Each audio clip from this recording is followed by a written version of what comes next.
Hello all, எல்லோருக்கும் வணக்கம். இன்னைக்கு ஒரு 5 டிஃப்ரெண்ட்டான ஹெல்த்தியான பிரேக்ஃபாஸ்ட் ரெசிபீஸ் பார்க்கலாம். இதெல்லாம் வெயிட் லாஸ் பண்ணணும்னு நினைக்கிறவங்க கூட சாப்பிட்டுக்கலாம். வெயிட் லாஸ் இல்லை, நான் ஹெல்த்தியாக சாப்பிட்டா போதும்னு நினைக்கிறவங்களும் சாப்பிட்டுக்கலாம். ஃபர்ஸ்ட்டாக நம்ம பார்க்க போகிற ரெசிபி புட்டு. புட்டு நார்மல் ஒயிட் ரைஸில் பண்ணாமல் இந்த மாதிரி ரெட் ரைஸ்லேயும் கிடைக்குது. நல்ல பிராண்டாக பார்த்து குவாலிட்டியாக வாங்கி வீட்டிலே செஞ்சுக்கலாம். அப்படி இல்லைன்னா ரெட் ரைஸை நம்மளே வாஷ் பண்ணிட்டு காய வச்சு மிஷினில் கொடுத்து அரைச்சும் யூஸ் பண்ணிக்கலாம். புட்டு ஃபஸ்ட்டு தண்ணி தெளித்து இந்த மாதிரி கையில் பிடிச்சி பார்க்கணும். பிடிக்க வரணும், கீழே உதிர்த்து விட்டால் உதிர்ந்தும் போகணும். இதுதான் கரெக்டான கன்சிஸ்டன்சி. வார்ம் வாட்டரோ இல்லை ஹாட் வாட்டரோ சேர்க்கணுங்கிறதுலாம் இல்லை, நார்மல் வாட்டரே சேர்த்தா போதும். சைடில் அப்படியே இட்லி பாத்திரத்தில் தண்ணியும் ஊற்றி ரெடியாக வச்சிட்டேன். நம்ம அதெல்லாம் ரெடி பண்ணுறதுக்குள்ளே தண்ணி நல்லா கொதிச்சு வந்துடும். தண்ணி நல்லா கொதிச்சதுக்கப்புறம் ரெடி பண்ணதெல்லாம் வச்சா சீக்கிரமாக வெந்து வந்துடும். என்கிட்ட புட்டு மேக்கர்லாம் இல்லை, இந்த மாதிரி கப் டம்ளர் தான் யூஸ் பண்ணி இன்றைக்கி ரெடி பண்ணியிருந்தேன். ஃபஸ்ட்டு ஒரு லேயர் புட்டு மாவு, அதுக்கப்புறமா தேங்காய் துருவல், மேலே கொஞ்சமாக நாட்டு சக்கரை, இந்த மாதிரி எல்லாத்துலேயும் போட்டு ரெடியாக எடுத்து வச்சுக்கிறேன். இந்த மாதிரி தான் டம்ளர்லேயோ கப்லேயோ இல்லை புட்டு மேக்கர்லேயோ செய்யணுங்கிறதுலாம் கிடையாது. நார்மலாக எப்படி இட்லி செய்வோமோ அந்த மாதிரி இட்லி பாத்திரத்தில் துணி போட்டு கூட அப்படியே மாவை உதுத்து விடலாம். ஒரு 8 to 10 மினிட்ஸ்க்கு அப்புறம் நல்லா வெந்ததுக்கு அப்புறமா நம்ம துருவி வச்சுருந்த தேங்காய் நாட்டு சக்கரை கூட போட்டு மிக்ஸ் பண்ணிக்கலாம். நான் இந்த மாதிரி ட்ரை பண்ணியிருந்தேன். கரெக்டாக ஒரு 10 மினிட்ஸ் தான், நல்லா வெந்து வந்துருந்தது. சப்போஸ் நம்ம முன்னாடி தண்ணி தெளிக்கும் போது கரெக்டாக கன்சிஸ்டன்சி இல்லைன்னா நல்லா வெந்து வராது. ஒன்று மாவாக இருக்கும், இல்லைன்னா கொலகலான்னு போயிடும். அதை மட்டும் கரெக்டாக பார்த்துக்கணும். வெள்ளை சர்க்கரையோ கருப்பட்டியோ இல்லை நாட்டு சர்க்கரையோ தேனோ எதாக இருந்தாலுமே அது சுகர் தான். அதனால் ஆஃப் சுகராக சேர்த்துக்கலாம்.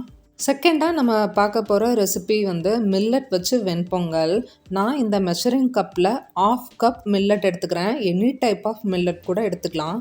இது கூடவே 1/4 கப் பாசிப்பருப்பு, டோட்டலாக 3/4 கப் எடுத்துக்கிட்டு நல்லா அலசி எடுத்துக்கலாம். ஒரு 5 to 6 டைம்ஸ் கூட வாஷ் பண்ணுற மாதிரி இருக்கும். ஏன்னா ஜென்ரலாக ஒயிட் ரைஸை விட மில்லட்ஸில் ரொம்பவே டஸ்ட் இருக்கும். அதனால் தண்ணி நல்லா கிளியர் ஆகிற அளவுக்கு நல்லா வாஷ் பண்ணி எடுத்துக்கலாம். கடைசியாக நல்ல தண்ணி ஊற்றி மினிமம் ஒரு 1 ஹவராவது ஊறினா நல்லாயிருக்கும். மில்லட்டும் பருப்பும் நல்லா ஊறினதுக்கு அப்புறமா குக்கரில் டோட்டலாக 3/4 கப் எடுத்திருந்தோம். அதுக்கு அப்படியே ட்ரிப்பிள் த டைம், இல்லைனா ட்ரிப்பிள்க்கும் கொஞ்சம் கம்மியாக தண்ணி எடுத்துக்கலாம். மில்லட்டையும் பருப்பையும் தண்ணி கூட சேர்த்துட்டு தேவையான அளவு உப்பு சேர்த்து லிட்டை க்ளோஸ் பண்ணி ஒரு 5 to 6 விசில்ஸ் விட்டு எடுத்துக்கலாம். மில்லட்டை பொறுத்த வரைக்கும் நல்லா ஊறணும், நல்லா வெந்தும் வரணும். அப்போ தான் டைஜஷன் ப்ராப்ளம் இல்லாமல் இருக்கும். பொங்கலுக்கு எப்போவுமே பெஸ்ட் காம்பினேஷன் சாம்பார் சட்னி தான். நான் இன்றைக்கி சாம்பார்லாம் செய்யலை, தேங்காய் சட்னி மட்டும் செஞ்சுருந்தேன். சட்னி ரெசிபி ஆல்ரெடி சேனலில் போஸ்ட் பண்ணியிருக்கேன். பார்த்தாலே உங்களுக்கு தெரியும் என்னெல்லாம் ஆட் பண்ணியிருக்கேன்ட்டு. விசில் வந்துட்டுருக்க கேப்பில் சட்னியும் ரெடி பண்ணி வச்சாச்சு. விசில் அதுவாகவே அடங்கணும். நம்ம முன்னாடியே ஓப்பன் பண்ணி வச்சா அது நல்லா இருக்காது. அதனால் விசில் அடங்கினதுக்கு அப்புறமா ஓப்பன் பண்ணிட்டு அந்த சூடோடு இருக்கும்போதே இந்த மாதிரி நல்லா ஸ்மாட்ச் பண்ணிக்கலாம். வெண்பொங்கலுக்கு டேஸ்ட் கொடுக்குறதே நெய் தான். நெய்யில் குட் ஃபேட் நிறையவே இருக்குது. அதனால் எப்போவாவது இந்த மாதிரி கொஞ்சமாக எடுத்துக்கிறது நல்லது தான். கொஞ்சமாக நெய் சேர்த்துட்டு கேஷ்யூ, ஜீரகம், கருவேப்பிலை தழை இலை, ஃப்ளேவருக்காக பச்சை மிளகா, கொஞ்சமாக இஞ்சி, பெப்பருக்கு பதிலாக நான் பெப்பர் தூளாக சேர்த்துக்கிட்டேன். பெப்பர் அப்படியே தட்டுப்பட்டால் வீட்டில் யாரும் சாப்பிட மாட்டாங்க. கலருக்காக கொஞ்சமாக கடைசியாக மஞ்சத்தூள். இதெல்லாம் ரொம்பவும் கருக விடாமல் உடனே அப்படியே பொங்கலில் சேர்த்து மிக்ஸ் பண்ணிக்கலாம். இப்படியே கூட பொங்கல் ரெடி ஆயிரும், சாப்பிட்லாம். டேஸ்ட்டும் நல்லா தான் இருக்கும். கொஞ்சம் க்ரீமி கன்சிஸ்டன்சிக்காக நான் காய்ச்சி ஆற வச்ச பால் சேர்த்துக்கிட்டேன். இது கம்ப்ளீட்லி ஆப்ஷனல் தான். வேணும்னா சேர்த்துக்கலாம், இல்லைன்னா ஸ்கிப் பண்ணிடலாம். கேலரிஸ் கொஞ்சம் மில்க் ஆட் பண்ணால் அதிகமாகும் அப்படின்னு பார்த்தீங்கன்னா இந்த மில்க் ஆட் பண்ணுறதை அவாய்ட் பண்ணிக்கலாம். இது வரைக்கும் நீங்கள் ஒரு டைம் கூட மில்லட்டில் இந்த மாதிரி வெண்பொங்கல் ரெடி பண்ணதில்லைன்னா ஒரு வாட்டி செஞ்சு சாப்பிடுங்க. பச்சரிசியில் செய்கிறதுக்கும் மில்லட்டில் செய்கிறதுக்கும் ஒரு டிஃப்ரென்ஸும் இருக்காது. டேஸ்ட் அல்டிமேட்டாக இருக்கும். திணை, வரகு, சாமை, குதிரைவாலி, இந்த 4 டைப் ஆஃப் மில்லட்டில் எதில் வேணால் இதே போல் செய்யலாம். டேஸ்ட்டில் எந்த டிஃப்ரென்ஸும் இருக்காது, நல்லாயிருக்கும். தேர்டாக நம்ம பார்க்க போகிற ரெசிபி ரெட் அவல் வச்சு உப்புமா மாதிரி. இந்த ரெசிபி செய்கிறது ரொம்பவே சிம்பிள் தான். டேஸ்ட்டும் சூப்பராக இருக்கும், வேலையும் சீக்கிரம் முடிஞ்ச மாதிரி இருக்கும், அதே சமயத்தில் ஹெல்த்தியும் கூட. ரெட் அவலாக இருந்தாலும் சரி, ஒயிட் அவலாக இருந்தாலும் சரி, ரெண்டுத்துலேயுமே 2 வெரைட்டி இருக்குது. லேஸ் அவல், திக் அவல்னு. லேஸ் அவலாக இருந்தால் வாஷ் பண்ணுறப்பவே ஓரளவுக்கு ஊறிடும். இதுவே திக் அவலாக இருந்தால் மினிமம் ஒரு 15 மினிட்ஸாவது ஆகும். நல்லா அலசிட்டு நான் இது லேஸ் அவலுங்கிறனால ஒரு 2-3 மினிட்ஸ் மட்டும் ஊற போட்டுக்கிட்டேன். ஊற போடும்போதே லைட்டாக உப்பு சேர்த்துக்கிட்டா உப்பு தனியாக இல்லாமல் அவல்லையும் இருக்கும், நல்ல டேஸ்ட் கொடுக்கும். ஸ்ட்ரெயின் பண்ணி எடுத்துக்கிட்டேன். தேவையான வெங்காயம், கருவேப்பிலை தலையில, மிளகாவும் ரெடி பண்ணி வச்சுக்கிட்டேன். இப்படியே இருந்தால் கொஞ்சம் போரிங்காக இருக்க மாதிரி தான் இருக்கும். கொஞ்சமாக ப்ரோட்டீனும் கலந்த மாதிரி இருக்கும், சாப்பிட்றதுக்கு இன்ட்ரெஸ்டிங்காகவும் இருக்கும் அந்த க்ரன்ச்சினஸோட. அதனால வேர்க்கடலையும் கடலைப்பருப்பையும் கொஞ்சம் ஜாஸ்தி சேர்த்துக்கிட்டேன். வேர்க்கடலை நல்லா வறுபட்டதுக்கு அப்புறம் அப்படியே எண்ணெய் சேர்த்துக்கலாம். அப்போ தான் அந்த மொறுமொறுப்பு நல்லாயிருக்கும் சாப்பிடும்போது. அதுக்கப்புறமா வெங்காயம், பச்சை மிளகா, தேவையான அளவு உப்பு, மஞ்சத்தூள்லாம் சேர்த்து நல்லா மிக்ஸ் பண்ணிட்டு ஸ்ட்ரெயின் பண்ணி வச்சுருக்க அவலையும் இது கூட சேர்த்து நல்ல ஒரு மிக்ஸ் கொடுத்துட்டு கடைசியாக லெமன் ஜூஸ் போட்டு இறக்குனா சூப்பரான போஹா ரெடி ஆயிரும். ரெட் ரைஸில் தான் இந்த மாதிரி செய்யணுங்கிறதுலாம் இல்லை.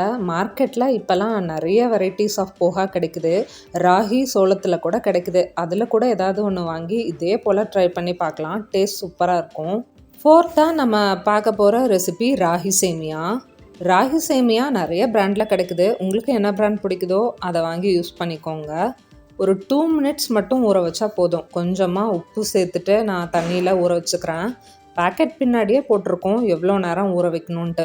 அதுக்கு மேலே ஊற வச்சிட்டிங்கன்னா ரொம்ப சொதன்னு ஆயிரும். அதனால் ஒரு கரெக்டாக 2 மினிட்ஸ் மட்டும் ஊற வச்சு இந்த மாதிரி ஸ்ட்ரெயின் பண்ணி தனியாக எடுத்து வச்சுக்கலாம். தண்ணிலாம் நல்லா ட்ரைன் ஆக விட்டுறலாம். கொஞ்சம் தண்ணி இருந்தால் கூட கொஞ்சம் சொதன்னு ஆயிரும். நல்லா தண்ணியெலாம் ட்ரைன் ஆனதுக்கு அப்புறமா ஒரு இட்லி பாத்திரத்தில் கீழே இட்லி எப்படி வேக வைப்போமோ அதே மாதிரி தண்ணி சேர்த்துட்டு மேலே நம்ம ட்ரைன் பண்ணி வச்சுருக்க ராகி சேமியாவை சேர்த்துக்கலாம். கரெக்டாக ஒரு 7 to 10 மினிட்ஸ் தான், அதுக்குள்ளேயே நல்லா வெந்துடும். வெந்துட்டுருக்க கேப்பில் நான் தேவையான வெங்காயம், கருவேப்பிலை தலையில, பச்சை மிளகாலாம் கட் பண்ணி வச்சுக்கிறேன். நான் எல்லா டிஷ்லேயுமே பச்சை மிளகா ஒரு ஃப்ளேவர்க்காக தான் சேர்த்துக்கிறேன். நிறைய பேருக்கு பச்சை மிளகா ஒத்துக்காது, அல்சர் இருக்கவங்களுக்குலாம். அவங்க வரமிளகாவே சேர்த்துக்கலாம். ராகியில் தான் இந்த மாதிரி ரெடி பண்ணுங்கிறதுலாம் இல்லை. இப்போல்லாம் மார்க்கெட்டில் சோளம், கோதுமை, மில்லட்ஸில் கூட கிடைக்குது. அதில் கூட ஏதாவது ஒன்று வாங்கி இதே போல் ட்ரை பண்ணி பார்க்கலாம். ராகி சேமியா ரெடியானதும் உடனே தாளிப்பு கொடுத்துடலாம். ரொம்ப பேசிக்கான எல்லா தாளிப்பும் மாதிரி தான். எண்ணெய், கடுகு, கடலைப்பருப்பு, கருவேப்பிலை தலையில, வெங்காயம், பச்சை மிளகா போட்டு ராகி சேமியாவை உடனே அந்த சூட்டோடு இருக்கும் போதே போட்டு மிக்ஸ் பண்ணிக்கலாம். அப்போ தான் மிக்ஸ் பண்ண முடியும். கொஞ்சம் ஆறி போச்சுன்னா கூட களி மாதிரி கட்டியாயிரும். அதனால அந்த சூட்டோடு இருக்கும் போதே மிக்ஸ் பண்ணிக்கலாம். ராகி சேமியா காரமாக சாப்பிடணுன்னா இந்த மாதிரி சாப்பிட்டுக்கலாம். இதே ஸ்வீட்டாக சாப்பிடணும் போல் இருந்ததுன்னா இட்லி பாத்திரத்துலேருந்து எடுத்து தேங்காய் துருவலும் நாட்டு சர்க்கரையும் சேர்த்து மிக்ஸ் பண்ணிக்கிட்டால் ஸ்வீட்டான ரெசிபியும் ரெடி ஆயிரும். சம்டைம்ஸ் எப்போவாது ஸ்வீட்டாக ஏதாவது சாப்பிடணும் போல் எல்லாருக்கும் கிரேவிங்ஸ் வரும். அந்த டைமில் அந்த மாதிரியும் ரெடி பண்ணி சாப்பிட்டுக்கலாம். எப்போவுமே எந்த ரெசிபியாக இருந்தாலுமே அது நாட்டு சர்க்கரையாக இருந்தாலுமே சுகர் ஆஃப் சுகராக சேர்த்துக்கிட்டா தான் வெயிட் லாஸ் ஓரளவுக்கு இருக்கும். அடுத்ததாக நம்ம பார்க்க போகிற ரெசிபி நம்ம எல்லாருக்குமே ஃபேவரட்டான எக்கையும் ப்ரெட்டையும் வச்சு பிரெட் ஆம்லெட் தான். பிரெட் ஆம்லெட் ஒயிட் பிரெட், அதாவது மைதா பிரெட்டில் செஞ்சால் தான் அது அன்ஹெல்தியாக மாறும். நம்ம ப்ரௌன் பிரெட் யூஸ் பண்ணி செஞ்சுக்கலாம். ரொம்ப பேசிக்காக நம்ம ஆம்லெட்க்கு என்னெல்லாம் சேர்ப்போமோ அதுதான். நான் வெங்காயம், மஞ்சத்தூள், உப்பு, கொஞ்சமாக சாம்பார் தூள், மிளகாத்தூள், டேஸ்ட்டுக்காக லைட்டாக நாட்டு சர்க்கரை சேர்த்துக்கிட்டேன். எக் நமக்கு எவ்வளோ தேவையோ அவ்வளோ எடுத்துக்கலாம். நான் சாம்பார் தூள் போட்டுக்கிட்டேன். நீங்கள் சிக்கன் மசாலா, மட்டன் மசாலா இந்த மாதிரி கூட சேர்த்துக்கலாம். எப்போவுமே பிரெட் ஆம்லெட் செய்யும் போது நான் தக்காளி சேர்த்துக்க மாட்டேன். தக்காளியில் கேலரிஸ் ரொம்பவே கம்மி, ரொம்பவும் ஃபில்லிங்காகவும் இருக்கும். அதனால் கடைசியாக ஒரு தக்காளி மட்டும் குட்டி குட்டியாக கட் பண்ணி சேர்த்து மிக்ஸ் பண்ணி எடுத்துக்கிட்டேன். வீட் பிரெட் இல்லைனா ப்ரௌன் பிரெட். வீட் பிரெட்க்கும் மைதா பிரெட்க்கும் பெருசாக ஒன்றும் வித்தியாசம் இல்லை. இதே வீட்லேயே நீங்கள் பேக் பண்ணிங்கன்னா வீட் ஃப்ளவர் மட்டும் போட்டு பண்ணுவீங்க. பட் பேக்கரியில் வாங்கினா எந்த மாதிரி செய்வாங்கன்ட்டு நமக்கு தெரியாது. அதனால் ப்ரௌன் பிரெட்டே யூஸ் பண்ணிக்கிறது பெட்டர். கொஞ்சமாக பட்டர் ஆர் கீ சேர்த்துட்டு ப்ரெட்டை 2 பக்கமும் டோஸ்ட் பண்ணி எடுத்துகிட்டு அதுக்கப்புறமா எக்கை ஆம்லெட் மாதிரி ஊற்றி நடுவில் இந்த மாதிரி பிரெட் ஸ்லைஸை வச்சு 2 பக்கமும் போட்டு எடுத்தால் சூப்பரான பிரெட் ஆம்லெட் ரெடி ஆயிரும். 2 எக், 2 பிரெட் ஸ்லைஸ் இதை மட்டும் வச்சு சாப்பிட்டாவே போதும். வெங்காயம், தக்காளிலாம் ஆட் பண்ணியிருக்கோம். நல்ல ஃபில்லிங்காக இருக்கும். மதியம் வரைக்கும் சுத்தமாக பசிக்காது. உங்களுக்கு வேணும்னா சாஸ் வச்சு சாப்பிட்டுக்கலாம். அடுத்ததாக நம்ம பார்க்க போகிற ரெசிபி பச்சைப்பயிர் வச்சு ஆந்திரா ஸ்பெஷல் பெசரட்டு தான். 1 கப் பச்சைப்பயிர், 1/2 கப் இட்லி அரிசி, 1/2 கப் பச்சரிசி போட்டு நல்லா வாஷ் பண்ணிட்டு ஒரு ஹோல் நைட் ஊற வச்சுக்கலாம் நல்ல தண்ணியில். கூடவே காரத்துக்கு தகுந்த மாதிரி நான் வரமிளகாவும் போட்டு வச்சுக்கிட்டேன். அதனால் கொஞ்சம் நல்லா ஈஸியாக காலையில் அரைக்கும் போது அரைப்படும். இந்த தோசைக்கு காரம் சாரமாக இருக்க மாதிரி சட்னி தான் செட் ஆகும். அதனால நான் கார சட்னி மாதிரி ரெடி பண்ணிட்டேன். 2 குட்டி சைஸ் பெரிய வெங்காயம், கொஞ்சமாக பூண்டு, தேவையான அளவு வரமிளகா, 3 பெரிய சைஸ் தக்காளி, தேவையான அளவு உப்பு போட்டு நல்லா அரைச்சி எடுத்துக்கலாம். ஒரு கடாயில் எண்ணெய், கடுகு, கருவேப்பிலை தலையெல்லாம் போட்டுட்டு நம்ம அரைச்சி வச்சுருக்க இந்த பேஸ்ட்டையும் சேர்த்து ஒரு 10 to 15 மினிட்ஸ் மீடியம் ஃப்ளேமில் வச்சு கொதிக்க வச்சா சூப்பரான கார சட்னி ரெடி ஆயிரும். இந்த சட்னி பெசரட்டுக்கு மட்டும் இல்லை, இட்லி, தோசை, சப்பாத்தின்னு எல்லாத்துக்குமே சூட் ஆகும். செம்ம டேஸ்ட்டாக இருக்கும். பச்சை பயிரும் அரிசியும் நைட்டே ஊற வச்சனால நல்லாவே ஊறி வந்துருச்சு. இந்த மாதிரி ஊறுறதுனால டைஜஷன் ப்ராப்ளமும் வராது, ஈஸியாகவும் அரைப்பட்டுரும். பச்சை பயிர் பருப்புங்கிறனால நிறைய பேருக்கு கேஸ்ட்ரிக் ப்ராப்ளம்லாம் வர சான்ஸ் இருக்குது. அதனால் ஒரு துண்டு சின்னதாக இஞ்சி, கொஞ்சமாக ஜீரகம், இது கூடவே தேவையான அளவு உப்பு போட்டு அரைச்சி எடுத்துக்கலாம். ஊற வச்சுருந்த தண்ணியே சேர்த்து கொஞ்சம் கொஞ்சமாக அரைச்சிக்கலாம். தோசை கன்சிஸ்டன்சிக்கு இருக்கணும். இந்த மாவில் மொறுன்ட்டு நல்லா தின்னா தோசை மாதிரியும் சுட்டு எடுக்கலாம். இல்லைன்னா கொஞ்சம் திக்காக போட்டு மேலே கேரட், வெங்காயம், கொத்தமல்லி இலையெல்லாம் போட்டு ஊத்தாப்பம் மாதிரியும் செஞ்சு எடுக்கலாம். அது இன்னமும் ஹெல்த்துக்கு ரொம்பவே நல்லது.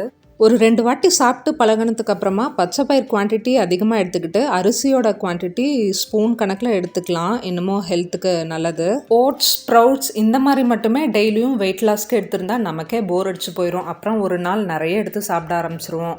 அதனால இந்த மாதிரியும் நமக்கு பிடிச்ச மாதிரி கொஞ்சம் இன்ட்ரெஸ்டிங்காக இருக்க மாதிரியும் டிஃப்ரெண்ட்டாக எடுத்துக்கலாம். சாப்பிட்ற அளவு மட்டும் கொஞ்சம் கம்மியாக எடுத்துக்கலாம். இந்த மாதிரி தோசையாக இருந்தால் தின்னா ஊற்றி 2 தோசை மட்டும் எடுத்துக்கலாம். மிட் மார்னிங்கில் பசிக்கும் போது பிளாக் டீ, பிளாக் காஃபி, இல்லைன்னா க்ரீன் டீ, இல்லைன்னா ஸ்ப்ரவுட்ஸ், சுண்டல் இந்த மாதிரி கூட எடுத்துக்கலாம். இதே போல் ஆல்ரெடி ஒரு 5 breakfast weight loss recipes share பண்ணியிருக்கேன். அந்த வீடியோவோட லிங்க்கை டிஸ்கிரிப்ஷனில் கொடுக்குறேன். மறக்காமல் அதையும் செக் பண்ணி பாருங்கள். இதே மாதிரி நெக்ஸ்ட் ஒரு இன்ட்ரெஸ்டிங்கான விளாகில் பார்க்கலாம். அது வரைக்கும் பாய்.